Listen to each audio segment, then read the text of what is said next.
Okay. With today's lecture, we're going to talk about dimensional analysis, which is one of my favorite things to talk about. I know I say that a lot because it's the closest thing to magic that I think I've ever come across in engineering. I used to call calculus that, but this is even just beyond calculus. And let's talk about why. Why? The idea that equations must have homogeneous units, i.e., that every unit has to be the same in an equation. So if we're adding, for example, if we're adding, let's just say, A plus B plus C equals D, A, B, C, and D all have to have the same units. For example, they all have to have the units of length, let's say. That was revolutionary. Before that, you could have, and people did, like Hooke's law, for example. Hooke's law wasn't initially proposed in the way that you learned it, right? Hooke's law was proposed in a very rough way. People would say things like, some quantity D was equal to A times H plus B times W, where H is the height and B is the weight, this is the weight. This is the height of something. Let's say D is the depth that something would penetrate into the ground if you dropped it, right? Depth. And so they would solve for these constants, and they would just be numbers, purely numbers. And these numbers only worked if you knew exactly how the originator measured the height and measured the weight and used the exact same units, the exact same everything, right? Which was a huge impediment to science because at this time there was not really the systematic, obviously there wasn't the systematic way of measuring things, because why would it matter? Everybody had their own equations. We were fighting to have your system of measurement win over everybody else, and it was just chaotic, right? And it became very difficult to compare models and see which one was better because it really depended on what units you were using and how you were measuring them. And honestly, it wasn't until we started having these in the late 19th century, so late 1800s, the late 1800s, that we started having some kind of systematic use of units, right? Mid to late 1800s, really driven by steam engines, I think, with the need to talk about energy and things like that. And that was great. That worked really well. Things were going really well. We still had imperial units, which are not the best, but eventually, France came up with SI units, and everybody was like, "Yay, this is great!" And the mind-boggling thing, though, is that's where it kind of stagnated for a while. We said, all right, we have all these units. Equations have to be homogeneous. Great.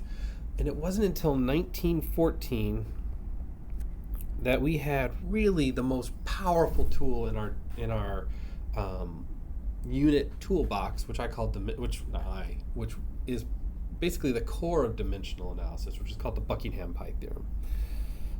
Buckingham Pi Theorem. And I want to pause before we jump into what the Buckingham Pi Theorem is to put this into perspective. 1914 seems like a long time ago. That's 100 and... I'm really terrible at mental math, especially when I'm trying to talk at the same time. It's 8 years ago? 108 years ago that at least that people came up with this. It seems like a long time ago, but this is after Einstein's special relativity, and basically concurrent, same time as what's it called? Quantum physics, right? Quantum physics being started. So some of the most modern parts of physics were kind of fleshed out. Special relativity was really quite fleshed out by the time dimensional analysis was really reaching its height, right? Which is just mind-boggling. And that tells you really kind of how difficult to understand, really conceptually, that dimensional analysis is. It's like I said, it's amazing what you can learn based on the units that are in your problem. Okay, and that's just hard to get. So we're gonna jump right in now, and we're going to get into the nitty gritty of it, and then we'll practice it, and hopefully by the end of this you'll get a feeling for just how powerful this tool is. Okay, so Buckingham Pi Theorem. What is the Buckingham Pi Theorem? It says that if we have a physically meaningful equation, and physically meaningful basically means that it's a model that can predict stuff. You know, I can have an equation, a physical equation that is meaningless because it doesn't actually equation. I can't talk and write at the same time. A physically meaningful equation, in other words, it's good at predicting physical situation, the physical situation we're worried about, with n physical variables.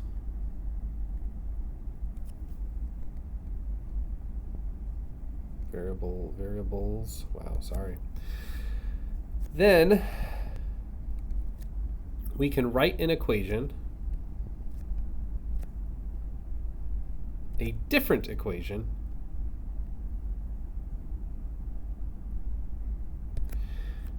in terms of p equals n minus k dimensionless parameters. And we typically denote these dimensionless parameters in terms of what we might call pi 1, pi 2, all the way to pi p, which is where the pi in the Buckingham Pi Theorem comes from, where k is the number of physical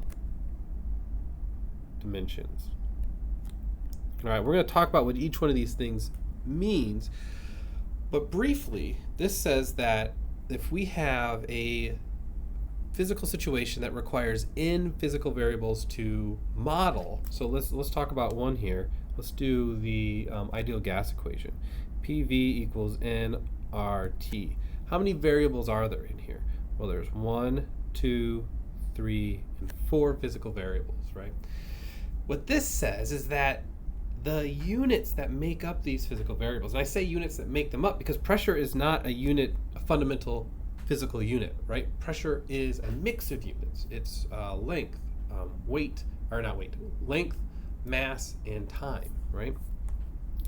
These are related in some fundamental way that allows us to, if we wanted to, we could rewrite this equation, and there's 4 variables, and we know that it uses 4 fundamental physical dimensions, sorry, three fundamental physical dimensions, and so we can rewrite this, actually it uses 4, yeah. So we could rewrite this if we wanted to as a single pi group. And in fact, in all honesty, this is really easy with PV equals nRT because we could just say that 1 is equal to nRT over PV, and suddenly this is a dimensionless pi group. So of course, it gave us exactly what we thought. I chose a very simple example. But the important part is that the physical dimensions are tied together on a fundamental level, and it allows us to remove complexity from a problem and write it in a more simple way. All right. Now, the important part about this, the really useful part about this, is that we don't need to know this physically meaningful equation. It just has to possibly exist, which is true of just about everything. So, for example, we could write that in theory we have a situation where some function f of, let's say, q1, q2, q3, all the way to qn is equal to 0. So this is our function that describes our physical situation. This could be the trajectory a ball takes when we throw it, in which case q1 might be the initial velocity, q2 might be the initial position, and q3 is gravity, right? You get the point. But these are all physical variables, right here. We can rewrite this as some new function of pi 1, pi 2, pi 3, all the way to pi p is equal to 0. This is some new function where the number of these is equal to p is equal to n minus k. And since there's only about 5 fundamental physical dimensions, right? These fundamental physical dimensions are length, time, mass, temperature is one of them. Depending on the units that you use, I believe voltage is a fundamental unit in SI units. So we really only have 5 of these, but this allows us to remove up to 5 variables essentially from our problem and get a much simpler problem. Let's look at how this can really benefit us. If we have a ball in uniform flow and we want to know what the drag force is on this ball, right? We want to know what the drag force is on this ball.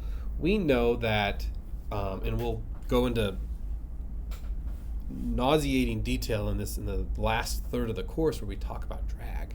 But we know that we can write an equation of the drag on this ball where we say we have some function of our drag force, our diameter, our velocity of our air, that's v, our density of our air, and our viscosity of our air, and that's equal to 0. And in reality, what this looks like is the drag force is equal to some drag coefficient divided by 1/2 rho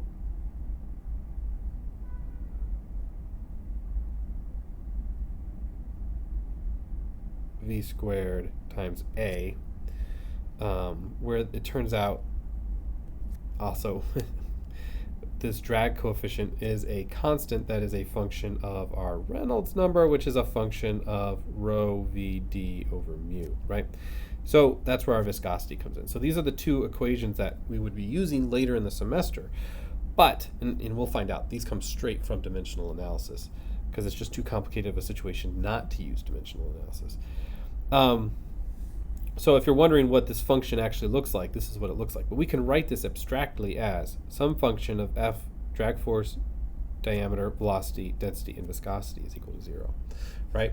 And if we think about this, we're going to measure our drag force, but that still leaves us with diameter that we have to play around with experimentally. This is too complicated to simulate. Even now, it's difficult to simulate the drag on a sphere really accurately, and in some situations it's almost impossible. So if we're trying to do this experimentally, we have diameter we need to vary in order to experimentally explore this. We need velocity to vary in order to experimentally explore this. And density and viscosity are kind of coupled through the fluid, right? So you can, but it's not easy to just change viscosity or change density and leave the other one constant. So conservatively though, let's say we have diameter we need to change, we have velocity we need to have change, and then we have coupled together density and viscosity. And let's say we just do 10 experiments with each one, right? So we just want to vary diameter 10 times, right? But then we need to test those 10 different diameters with 10 different velocities. And those 10 different diameters, those 10 different velocities need to be tested with 10 different fluids, right? We could do oil, water, air, pure nitrogen, right? We can do all these different things in terms of varying the fluid. And this equals 1,000 experiments. And we barely scratched the surface, right? We have just 10 diameters. And that's if we go in a limited range, that would be okay. If we went from like 10 centimeters to a meter, that might be okay. But what if we're trying to test the validity or try to test the behavior over the range of 10 microns all the way up to 10 meters, right? Doing just 10 experiments is going to be completely insufficient. So this is what we would say: we have poor coverage. This is not going to be a good set of experiments. We're not going to have a good view of our behavior with only 10 data points across each one of these things when they can vary by so much, right? Now, so almost impossible to do this. Enter Buckingham Pi Theorem.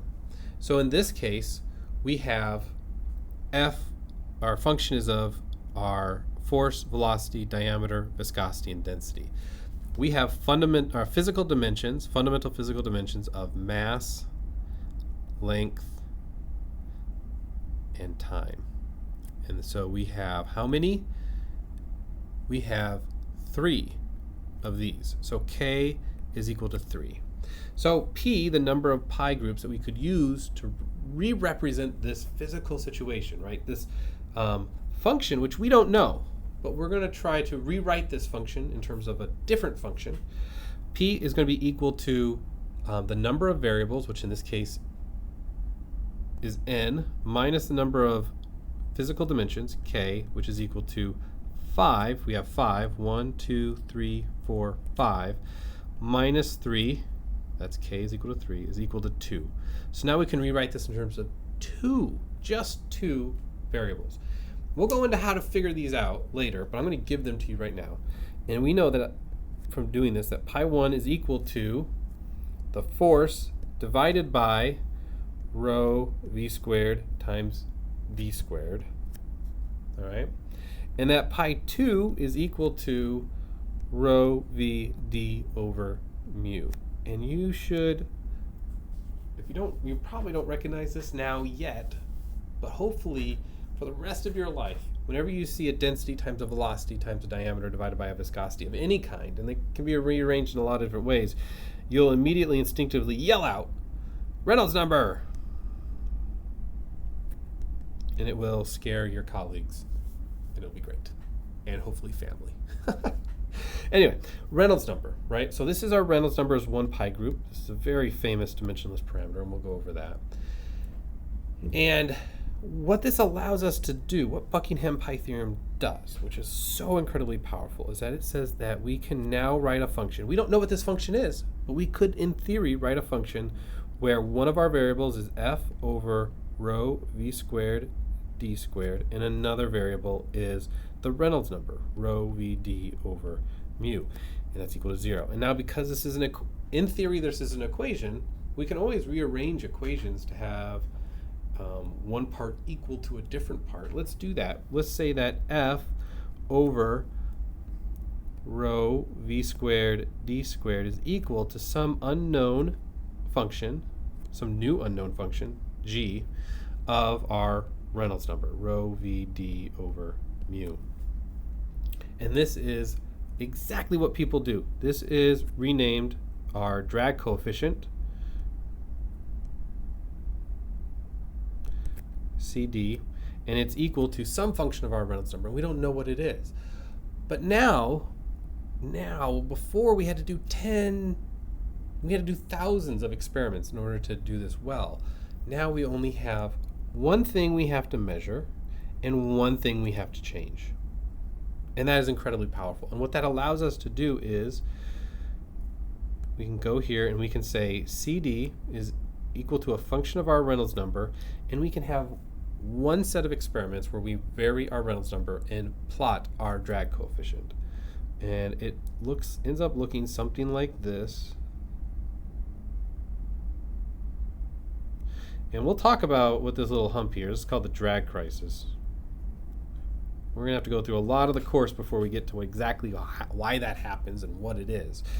But the main part is that next time, now that we've done these experiments, you figure out what the Reynolds number is for your future situation, right? What is the viscosity and density of the fluid? What is the viscosity and density of the fluid? What is the velocity that your ball is going to be moving at, or what is the velocity of the fluid? What is the diameter of your ball? Then you figure out what your Reynolds number is. You go up here, you go across, and that tells you what your drag coefficient is. And your drag coefficient is equal to this. So if you know your density of your fluid, you know your velocity of your ball, and you know your diameter of your ball, you can solve for your force on your ball, your drag force. So now we can still do 1,000 experiments, but now we have a beautiful clean curve. Can you imagine if we tried to do this curve with just 10 points? We would have 1 point here, 1 point here, 1 point here, 1 point here, 1 point here, 1 point here, and 1 point here, and we would miss this beautiful drag crisis. If we were smoothing this curve, we might assume with only 10 experiments that it goes something like that, and we would miss this wonderful, crazy, beautiful behavior, right? So this second formulation of the Buckingham Pi Theorem is the most useful, where we can say that pi1 is equal to some unknown function of pi2 all the way to pi p. And we will utilize that extensively to help us solve problems, help us predict how phenomena are going to behave, how physical systems are going to behave. That's what models do. All right, so let's do some hot takes on the Buckingham Pi Theorem. All right, number one, important to know that this can greatly simplify physical phenomena, right? And now remember, when we're doing these, you want to do active learning, right? So try to rephrase these. Now that we've gone through this all, try to rephrase these hot takes in your own words. Pause the video. That's the whole point of doing a video. Pause the video and try to do it in your own words, and you'll really increase retention. All right, so can really simplify such situations. Can simplify physical phenomenon. We went from 5 dimensions to 2 for drag on a ball. Beautiful. This makes it possible. It was not possible before. It makes it possible to completely map relationships experimentally. So we can map relationships experimentally. What do we mean by map relationships? That's exactly what we did with our Reynolds number and our drag coefficient. We did a bunch of experiments, and each experiment maps a Reynolds number to a drag coefficient. So that's beautiful, right? We can then, while we don't know the exact function, we don't know pi1 is equal to g of pi2 through pi p. We don't know what this function is. We can at least experimentally figure it out and interpolate and basically kind of brute force it, right? We don't have a beautiful analytical relationship we derived, but we can still figure this out. But let's say we're doing something that's a little bit more rare or uncommon than a drag on a ball. Smooth ball, by the way. So for example, if you had a ball that had alternating patches of roughness and not roughness, you'd have to do these experiments all over again for yourself. So that's the downside of this, by the way, is you have to have what we call similarity between things. We'll talk more about that in the future. But let's say you don't have a history of experiments that you can use in a plot like this. You can relate what we call a prototype and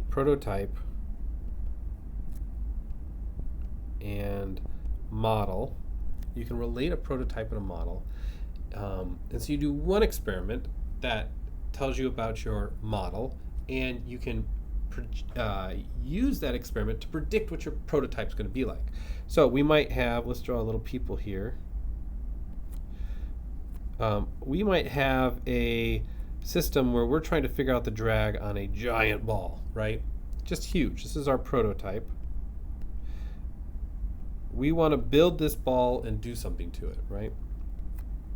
It would be very expensive to build it, figure out you did it wrong, rebuild it, figure out you did it wrong. Trial and error is very expensive when you're building large things. So we can instead build a model that is much more reasonably sized, and then do an experiment on that model and relate it to predict our prototype behavior using Buckingham Pi Theorem.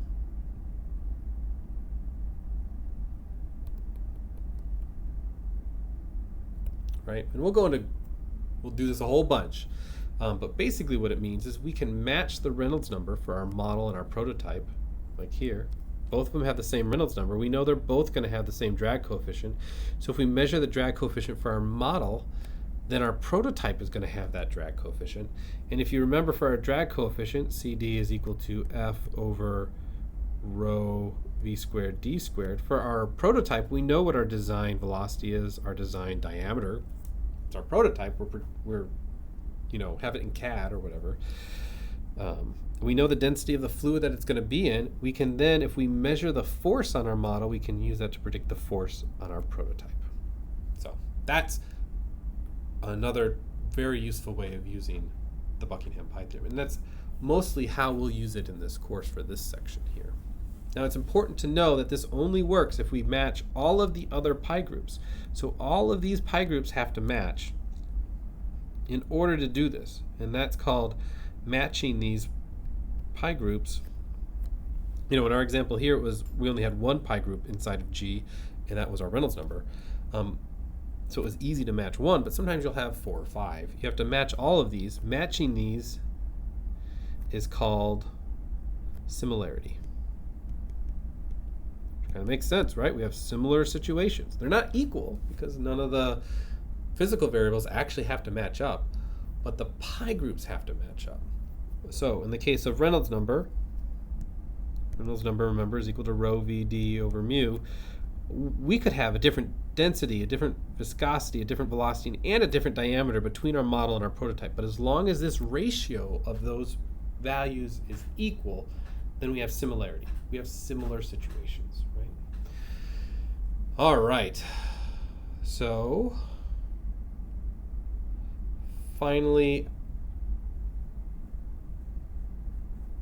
I'm going to stop this video here. Next video, we'll talk about how to find these pi groups. And we'll talk about how to find pi groups if you're not given them beforehand.